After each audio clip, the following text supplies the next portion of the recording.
A little boy sleeps beneath a woolen blanket by the fireplace, when suddenly he dreams of a man cloaked in a coat stitched from 100 scraps, standing in the snowy woods, saying, "I don't need you to believe in me, only in kindness itself." That night there was no noise, only a bell echoing softly inside the heart. And that dream, it changed everything. Think you already know the story of Santa Claus? Maybe you've only heard half of it. The snow fell softly that evening, like powdered sugar drifting from the sky. It blanketed the pine trees and wrapped the old cabin in stillness. Inside, the only sound was the crackling fire and the occasional clink of a teacup on porcelain. Little Eli sat on the rug legs crossed, hands cupped around warm apple cider eyes, wide with anticipation. Across from him, Grandpa Joel settled into his favorite armchair. His voice always dropped an octave when he was about to tell a story. Not just any story, but the kind that made your heart beat, slow, the kind that tucked you in from the inside. Tonight, Grandpa said, his eyes gleaming behind gold-rimmed glasses, "I'll tell you the tale of the man who gave dreams to winter." His name was Nicholas Snow. Eli's breath caught the steam from his cup, rising like magic. Outside, the wind sighed against the windows, but inside was safe. The fire hummed a lullaby. Clara, Eli's grandmother, padded softly across the wooden floor with cinnamon cookies and a warm throw blanket. She draped it over Eli's shoulders like a silent blessing and kissed the top of his head. "Now then," Grandpa continued, voice low and even, "this isn't the kind of story you'll find in school books. It begins long before the jingle bells and the red suit, before the flying reindeer and chimneys. This story starts with a boy, a quiet one, a dreamer." Eli leaned closer, his cider forgotten. Long ago, Grandpa whispered, in a small, sunlit town near the sea lived a boy named Nicholas. But unlike most boys, Nicholas wasn't interested in toys or treasures. What made his eyes shine wasn't gold, it was kindness. He saw it in old hands and children's laughter, in soup shared with strangers and scarves knitted for the cold. The flames danced in the fireplace, casting golden light on Grandpa's lined face. His voice had the rhythm of snow drifting slowly through the air. One winter, when Nicholas was no older than you, a great frost came to his village.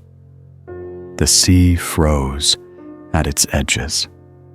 The market square went silent.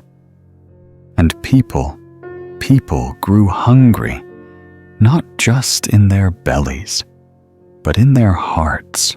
Clara sat down beside Eli, silent as snow knitting softly. Nicholas, Grandpa said, felt something stir inside him.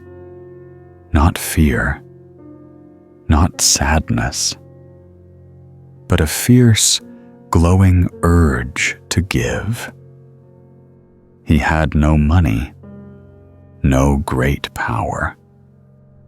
But what he did have was a soul full of warmth. Eli's eyes didn't blink. He began leaving little bundles outside doorways. Warm bread, wrapped in cloth, dried fruit, a scarf knit from scraps. He did it at night when no one could see him. And every morning, someone would smile again. Just a little. A log shifted in the fire. Grandpa paused, letting the silence breathe. The clock ticked. He never left his name, never asked for thanks. He only left hope. And hope, my boy Grandpa said, gently spreads faster than snowflakes. Eli looked down into his mug. Was it magic? He asked, voice barely louder than the fire. Grandpa smiled. Maybe. Or maybe, he said, tapping Eli's heart with one finger, the real magic lives here. And Nicholas simply listened to it better than most. Outside, the snow thickened, swirling now, like the world was turning itself into a story. That boy grew into a man, Grandpa went on. A man who never stopped giving. And people began to whisper. They told tales of a spirit who walked in winter, who knew the needs of others without a word. The legend grew like a tree in snow, slow, quiet, steady. Clara's knitting needles paused, and she looked at Eli with eyes full of memory. Sometimes, she said, we hear things we're meant to remember, not just with our heads, but with our hearts. Eli nodded solemnly. He didn't fully understand. Not yet. But something in the room had shifted. The fire was warmer. The silence fuller. The night deeper. Grandpa closed his eyes for a moment. Nicholas Snow, he said softly, became more than a man. He became a whisper in the winter, a giver in the dark, a comforter of the forgotten. Eli's voice was soft. Is he still out there? The old man chuckled, low and kind. Oh, he never really left. Some say he walks when the snow is deepest. Some say he rides the wind with the stars. But I think Grandpa paused, smiling. I think he's in every small kindness, every secret gift, every moment someone gives without expecting anything back. The room fell silent. Eli leaned against Clara, his eyes growing heavy. The fire crackled on a soft guardian in the dark, and now Grandpa whispered, "It's your turn to dream, little one." Because the story of Nicholas Snow is still being written every time someone chooses to give. And as the wind curled against the cabin and the stars blinked high above the snowy forest, Eli's eyes finally closed, carrying with him the warmth of a story that had no end. Long ago, long before twinkling lights and holiday songs echoed in crowded shopping malls, there was a quiet land by the Mediterranean Sea. Snow didn't blanket it year-round, but the winter wind still cut through the red-tiled rooftops, whispering reminders of how fragile life could be. In that small coastal village lived a boy named Nicholas. Nicholas wasn't special in the way people often use the word. He wasn't rich, he wasn't famous, and he didn't have anything that made crowds turn their heads. But from a young age, Nicholas carried something quietly powerful, a heart so open it could see what others passed by.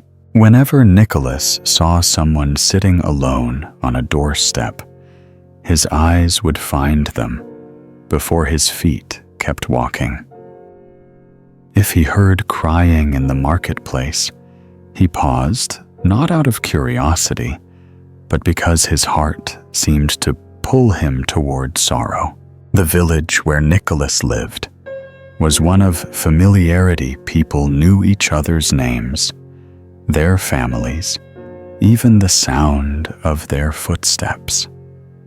Yet still, there were shadows that people often overlooked. The poor, the lonely, the forgotten. And somehow, Nicholas always saw those corners most clearly. His parents were gentle, humble folks. His father built boats by the harbor, and his mother stitched clothes for the market women.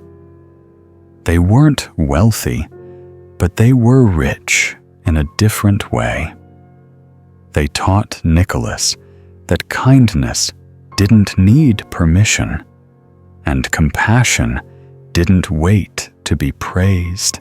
Every afternoon after school, Nicholas wandered to the alleys behind the old church, where barefoot children played with sticks, and elderly women leaned on canes, searching for the last rays of sunlight. He would bring crusts of bread from home, a ripe apple or a mended scarf from his mother's basket. He didn't say much. He just smiled and offered what he had. One day, he found a girl named Lena sitting silently on the stoop. Her dress was worn, her eyes rimmed with tears. Without a word, Nicholas removed his own scarf, wrapped it gently around her shoulders, and walked away. The next morning, Lena smiled, and for Nicholas, that was enough. As winter crept in, and families hurried to prepare their homes, Nicholas's thoughts drifted elsewhere. He thought of those who had no one waiting. He counted the coins he had saved all year and bought a wedge of cheese, a crust of bread, maybe a few honey candies. Then, when the village slept, he crept through narrow alleys and left small bundles at strangers' doors. No one knew who it was. No one heard his footsteps. But each morning, people began to speak of the anonymous gifts. Children buzzed with excitement. Adults began to smile at dawn. And through the hush of the cold season, something warm began to spread, soft as breath. As I started, Nicholas never felt heroic. He wasn't looking for applause. He was simply following a quiet voice inside a whisper of gentleness he couldn't ignore. One night, he overheard his mother speaking to his father. "Someone's been lighting up this village," she said, her voice low. His father nodded. "Whoever they are, I hope their heart never cools." Nicholas sat behind the door, heart still and full. That was the moment he understood small acts, when sown with love, could reach the deepest places in others. That year, winter didn't feel as harsh. Not because the winds had softened, but because someone night after night was warming the world without asking for anything in return. Nicholas's story began there, not with bells or carols, but with footsteps quiet as snow. Not with shining lights, but with the glow in a stranger's eyes. And in that little village by the sea, a nameless legend began to bloom. Nicholas grew, but he didn't grow away from his heart. As the years passed, the village watched him turn from a boy with quiet eyes into a man with quiet strength.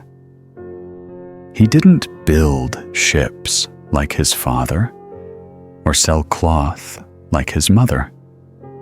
Instead, he gave something you couldn't see, but everyone felt. He walked the village streets like a gentle breeze, slipping through moments unnoticed, but never unfelt. People said that where Nicholas went, silence turned softer, and sorrow bent its head in peace. He had a way of knowing when someone needed something, sometimes, before they even knew it themselves. On the coldest day of winter, a family lost their roof to a storm. That night, as the wind howled through the trees, someone left wooden beams and a folded note on their doorstep.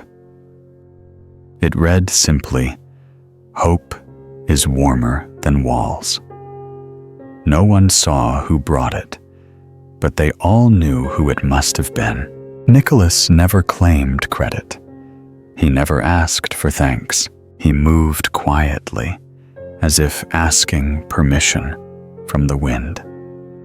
He left behind warmth, not just in blankets or food, but in the invisible thread that ties one soul to another. One evening, Nicholas sat alone on the edge of the harbor, watching the sunset melt into the sea. An old woman approached her eyes, tired but kind. She didn't ask who he was. She simply sat beside him and whispered, "You remind me of something I once believed in."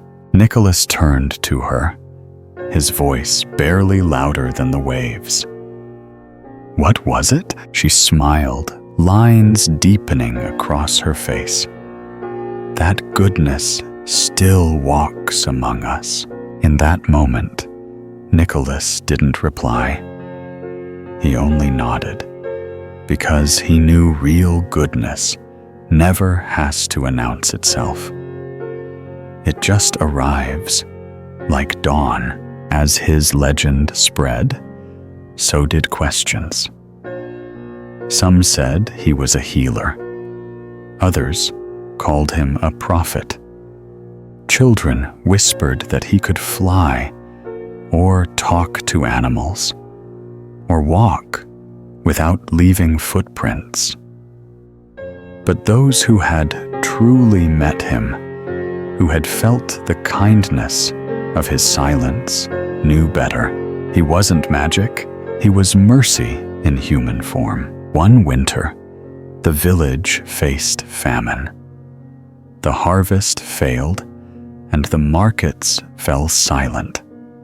Fear crept in like frost, quiet, but biting. Nicholas worked day and night. He gathered what he could, bartered where he must, and gave away all he had. He delivered bread to widows, soup to the sick, and hope to the hopeless. When someone asked why he gave so much, he said only, "Because hunger doesn't wait."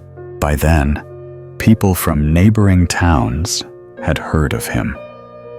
They came seeking stories. They came hoping to see the man who gave without asking. But Nicholas didn't care for admiration. He stayed with the weary, the overlooked, the almost forgotten. He spent his nights sitting beside the lonely and walking beside the tired. And one night, a boy no older than Nicholas had once been asked him a question. "Sir," the boy said, tugging his sleeve, "how do you know who needs help?" Nicholas knelt to meet his eyes. "I listen," he said gently. "To what?" "To silence." The boy frowned. Nicholas smiled. "Sometimes silence is the loudest thing in the world." The boy didn't fully understand, but he remembered. And later, when he was older, he too began to leave little gifts in the night. Nicholas never built monuments. He never wrote books. His hands were rough from labor, his clothes patched and simple. But wherever he went, something changed, not outside, but inside. He taught people to look again, to see beyond the surface, to notice the quiet aching in someone's shoulders, or the grief hiding behind a smile. He reminded them that the smallest acts, a hand on a shoulder, a loaf of bread, a whispered word, could mend what seemed unmendable. And slowly, the village began to change, not with fanfare, but with flickers. One home at a time lit a candle in the window, not for themselves, but for someone who might be walking in the cold. One neighbor at a time left a loaf of bread on a stranger's doorstep. One child at a time carried Nicholas's kindness like a lantern in their pocket. Nicholas didn't stay forever. But he didn't really leave either. He became a memory you could feel, a hush in the air just before snowfall, a voice that spoke only in the quietest part of your heart. People stopped asking where he was.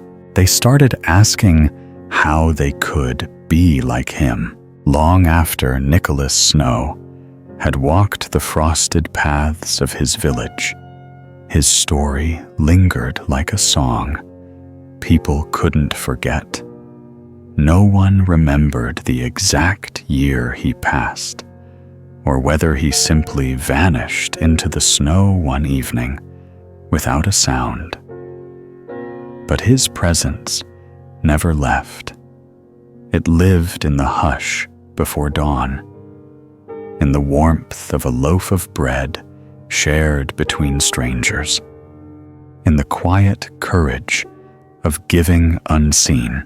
At first, his story was told in whispers. Mothers would rock their children and hum softly.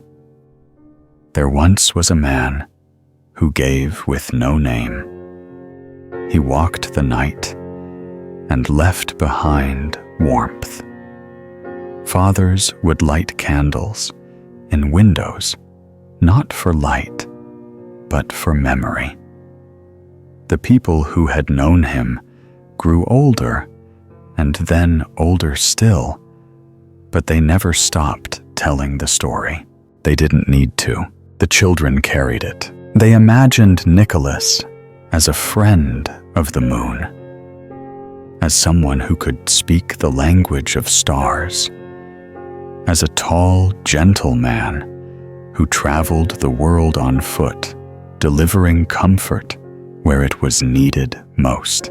Over time, the story changed, not because anyone lied, but because the truth grew. Somewhere in the northern mountains, they began calling him the Winter Giver. In seafront towns, he became the Midnight Guest. And in one snow-covered valley, a grandmother whispered to her grandson, "They call him Santa now, but his heart has always been the same." Names changed, but kindness didn't. As years turned to decades, and decades to centuries, the world changed in ways Nicholas could never have imagined. Tall cities rose into the clouds. Carriages became machines. The night sky filled with strange lights. But still, on cold December nights, children looked to the windows, to the sky, to the firelight, and asked, "Will he come?" They weren't asking for toys, not really. They were asking for hope. In one corner of the world, a young orphan named Milo kept a pair of worn socks by the hearth, not because he expected gifts, but because he'd heard that Nicholas once left coins inside old stockings to save a family from despair. Milo didn't want gold. He only hoped that someone somewhere still believed in kindness enough to send a whisper his way. And sometimes someone did. A neighbor dropped off soup. A baker gave extra bread. A stranger left a red scarf on his doorstep. In those moments, Milo felt the warmth of a legend alive, breathing timeless. And in another town, a girl named Esme read her baby brother the story of Nicholas Snow before bedtime every Christmas Eve. She used a soft voice and paused at all the best parts when he left food for the hungry, when he wrapped Lena in his scarf, when he said, "I listen to silence." Her brother, barely 3, would whisper, "He's real," and she would smile. "Yes," she'd say, "because we remember him." The story grew stronger, not with fanfare, but with small rituals. A candle in the window, a coat donated with love, a letter written not to Santa, but to someone who needed a friend. Some families carved wooden figures of Nicholas, simple, unpainted, with gentle eyes and open hands. Others baked loaves in his honor, breaking bread with neighbors, especially those who had no one else. His story no longer belonged to one village. It belonged to everyone who chose to believe in giving without reward. And slowly, his name was folded into new traditions. Children left cookies by the fire, not just for Santa, but for any spirit of kindness who might pass through the cold. Families hung stockings, not out of greed, but as symbols of trust that somewhere, someone still cared. In the Northlands, the tale became more magical. They added flying reindeer chimneys and sleighs, not to change Nicholas, but to explain how someone could reach everyone who needed him in a single night. The legend stretched its arms wide, wrapping the world in wonder. And the best part, Nicholas would have smiled at all of it, not because he wanted fame, but because he knew children need wonder to carry them through winter. He knew that legends give people something warm to hold when nights grow long and lonely. So his story lived on in lullabies, in lanterns, in letters, written with hope and sealed with love. And in 1,000 different ways, Nicholas Snow kept walking the world, not in flesh, but in the choices people made when no one was watching. Not far from the edge of the northern forests, where the snow glowed blue beneath the moonlight, and trees whispered ancient lullabies, there lived a man known only as the reindeer keeper. No one knew exactly how old he was. His beard was the color of frost, his eyes the color of still water. But when he spoke, his voice was like wool, thick, soft, and warm. Some said he had once walked with Nicholas Snow. Others believed he had been the one to build the first wooden sleigh, not for glory, but to carry bread across long winters. Most didn't know he existed. Only the quiet ones found him. One year, on the eve of the longest night, a girl named Tessa wandered into the woods after losing her way in a snowstorm.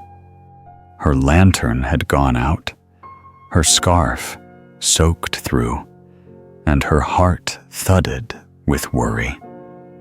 Just when her knees gave out, a deep, gentle voice called through the wind, "Come closer. The cold won't find you here." She blinked through snowflakes and saw a tiny cabin lit by a single candle. Standing beside it was the reindeer keeper. He opened the door, and warmth wrapped around her like a story.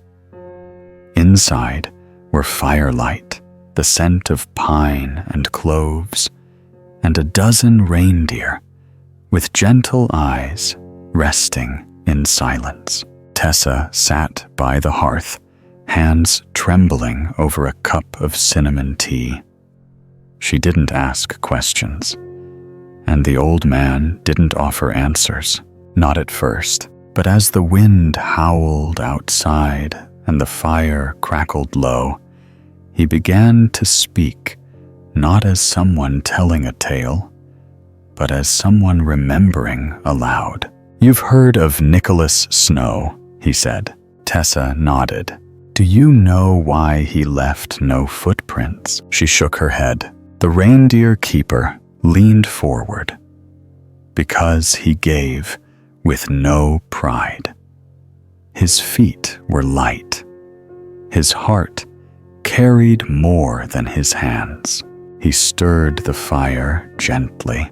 "When people began calling him Santa, I smiled. When they added flying reindeer, I didn't mind. The truth was always deeper than the stories." Tessa leaned closer. "What is the truth?" He looked at her, and his eyes reflected the flames. "The truth is," he said, "Nicholas never traveled alone. The wind carried his name. The stars marked his path.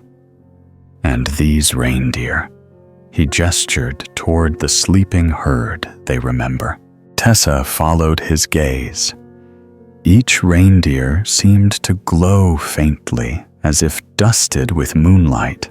"They don't fly because of magic," the reindeer keeper continued. "They rise because they carry remembrance. Every good deed, every act of quiet giving, they feel it. It lifts them, Tessa whispered. So they fly because of us? He nodded. When you help someone without expecting thanks, you give them wings. The fire dimmed, and the room filled with silence. The reindeer keeper closed his eyes. Nicholas never cared about being remembered. He cared about us remembering each other. Tessa's voice was small. But the world's so big now, and so loud, he smiled. Which is why soft stories patter more than ever. He rose slowly and walked to a shelf where dozens of tiny wooden figures rested, each carved by hand, each unique. He picked one up and handed it to her. It was a reindeer etched with stars along its side. This, he said, is for your heart, not your shelf.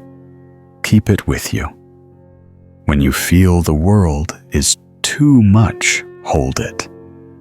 And remember, Nicholas is not far. Tears welled in Tessa's eyes. Not from sadness, from something deeper, hope. She slept that night beside the fire. And when morning came, the storm had passed.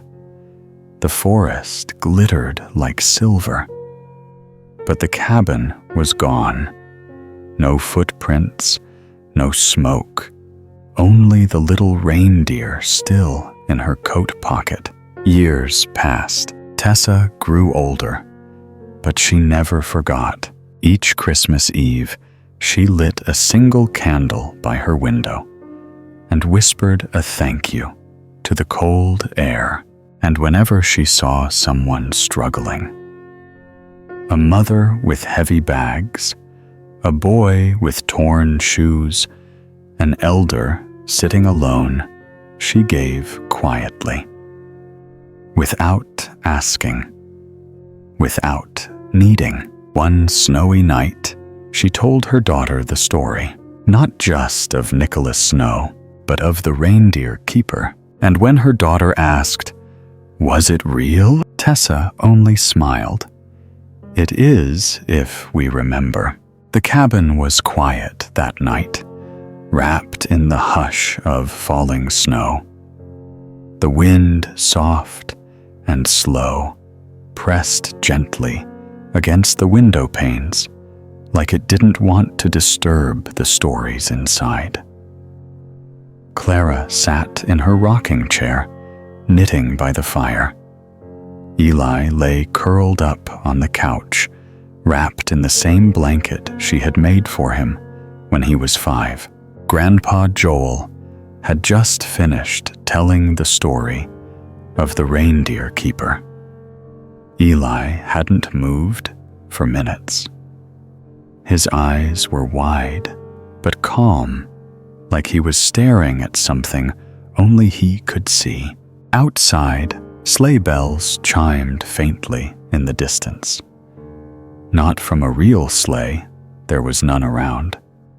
Just a sound the wind sometimes carried when December grew deep enough and hearts grew still enough to hear it. Clara glanced at the fire and then at her grandson. "Would you like one more story before bed, sweetheart?" she asked. Eli nodded. "One more." Grandpa Joel's voice, rough with age, but rich with warmth, began again. "Some say that on the quietest nights of the year, when the snow falls thick and slow, the world folds into something softer, like a blanket being drawn over a sleeping child." Clara smiled gently. "Those are the nights when the veil is thinnest, when memory and magic walk together." Eli's breath slowed. Long ago, Grandpa Joel continued. Nicholas. Snow heard a sound that didn't come from any place he could see. It was faint at first, just a single chime like a bell from very far away. But the more he listened, the closer it came. What was it? Eli whispered. The sound of remembering, Grandpa said. Of all the kindness ever given. It rang like bells, soft but steady. Every time someone shared warmth, the sound grew louder. Not to the ears, but to the soul. Eli blinked slowly, eyes half closed now. In the deepest snow, Nicholas stopped walking.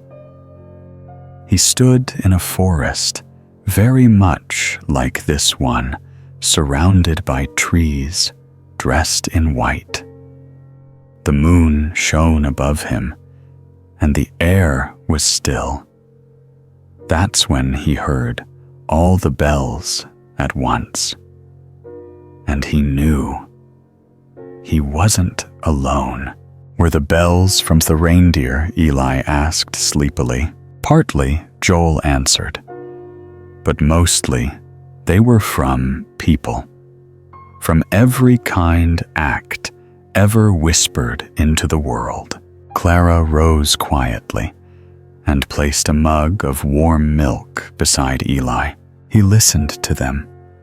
Joel said softly, and he wept. Not from sadness, but because he had finally heard the world say thank you, not with words, but with beauty. The fire dimmed. Clara sat beside Eli and ran her fingers through his hair. Nicholas didn't need to live forever, she said. He just needed to be remembered, and that remembering made him eternal. Outside, the snow thickened. Inside, time slowed. Did the bells stop ringing? Eli asked. No, Grandpa said. They only stop when we forget. But every time someone does something and, without wanting anything in return, the sound comes back. Just a little. Just enough. Eli yawned his body, softening into the couch. I think I heard them once. Clara's smile deepened. I think you'll hear them again. For a moment, no one spoke. The fire flickered, the clock ticked, and from the woods beyond the cabin, a single bell chimed. It wasn't loud, but it was real. Joel's eyes sparkled. Did you hear that? Eli smiled through half-sleep. Outside the window, snow fell steadily, covering the world in a hush of white. Not emptiness, but possibility. As if the world were holding its breath, waiting for someone to do something good, something simple, something true. Joel leaned back in his chair. One day, Eli, you might grow up and walk through this same forest. And if you ever get lost, not in place, but in feeling, listen for the bells. They'll always bring you home. Eli's voice was a whisper now. Will Nicholas find me? Joel shook his head gently. You won't need him to, because by then you'll carry him in your heart, in your hands, in your quiet choices. Clara blew out the candle near the fireplace. Darkness settled in like a lullaby, but it was a full darkness, warm, safe, wrapped in story and snow. Eli was asleep, dreaming perhaps of bells and blankets, forests, and flying reindeer, or maybe just of his own hands giving something kind to someone who needs it most. Outside, the snow kept falling, and somewhere, just beyond the trees, Nicholas Snow smiled. Eli dreamed of snowfall that didn't melt. In his dream, the world was blanketed in quiet, and the sky shimmered with soft silver light. He stood in the middle of a forest alone, yet not afraid. The trees leaned in like old friends, and the snow beneath his feet sparkled like stars.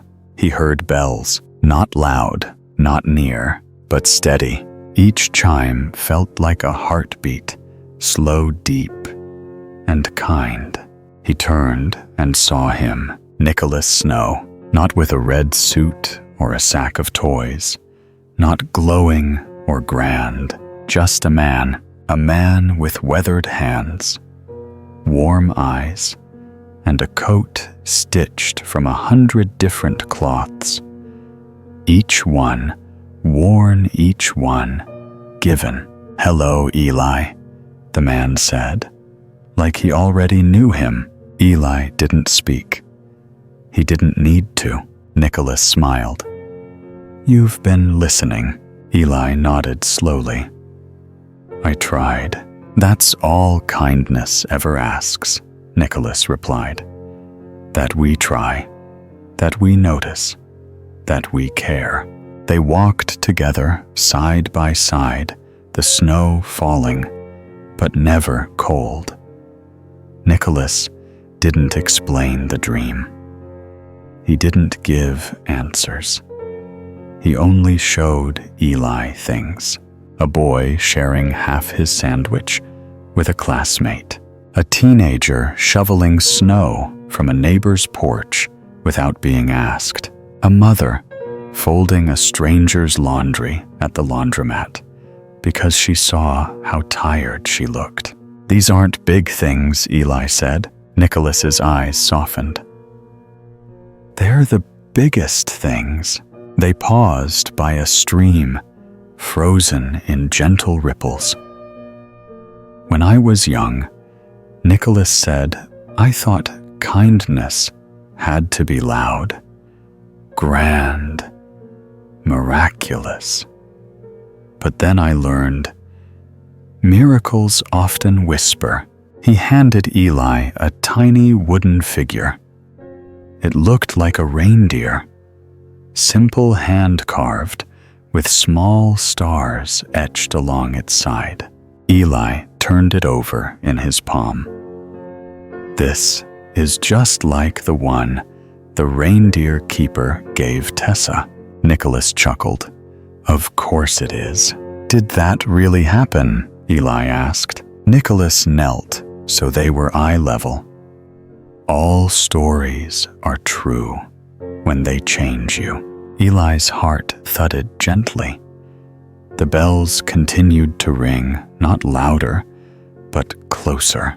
They sat on a log together, watching snow fall through moonlight. Eli turned to Nicholas. "Why don't more people believe in you?" Nicholas looked up at the stars. "Because I don't ask them to. I only ask them to believe in each other." Silence passed like a breeze. "When you wake up," Nicholas said, "you'll still feel this. Not all of it. Not clearly. But enough." Eli looked at the reindeer figure. "What should I do with this?" "Keep it close," Nicholas said. "Not to remember me, but to remember who you are when you're kind." Then he stood. The dream began to soften at the edges. Snow blurred into light. Trees folded into silence, and Nicholas faded like breath on glass. "Wait," Eli said, but his voice was a whisper now. Nicholas turned one last time, his voice steady. "You're ready." When Eli woke, the fire had gone out, but the room was still warm. Dawn painted the sky in quiet gold. The wooden reindeer lay tucked beneath his blanket. He held it close, eyes wide, heart full. Later that morning, while Clara stirred oats and Grandpa Joel whistled by the window, Eli slipped on his boots and coat. He walked out into the snowy path without a word. He walked to the neighbor's porch and shoveled the steps. He found an old letter from a lonely classmate and wrote back. He left a cinnamon bun on the doorstep of the quiet woman who lived 3 cabins down. He didn't ask why. He didn't expect thanks. That night, Clara saw the little wooden reindeer on his nightstand and smiled. Joel placed another log on the fire and whispered, "It's begun." The legend of Nicholas Snow didn't end in a dream. It lived on in a boy who listened, a boy who gave, a boy who understood that real magic doesn't come in sleighs or sparkle in the sky. It comes in the quiet choice to care, in hands that lift without applause, in hearts that give without asking. And as Eli drifted into sleep that night, his breath slow and soft, the snow began to fall again. Outside the cabin window, far beyond the trees, a bell chimed, one note, then another, and then a chorus. And so, as snowflakes gently drifted across the cabin roof, little Eli fell asleep once more, this time with no more questions, no more loneliness, only a quiet belief that somewhere out there, deep in the snowy woods, someone still gives kindness without needing to be known. If you've ever wondered, is there someone out there thinking of me on cold winter nights? There is. Always. Because magic never disappears. It only changes shape and becomes a gentle dream we carry with us when we wake.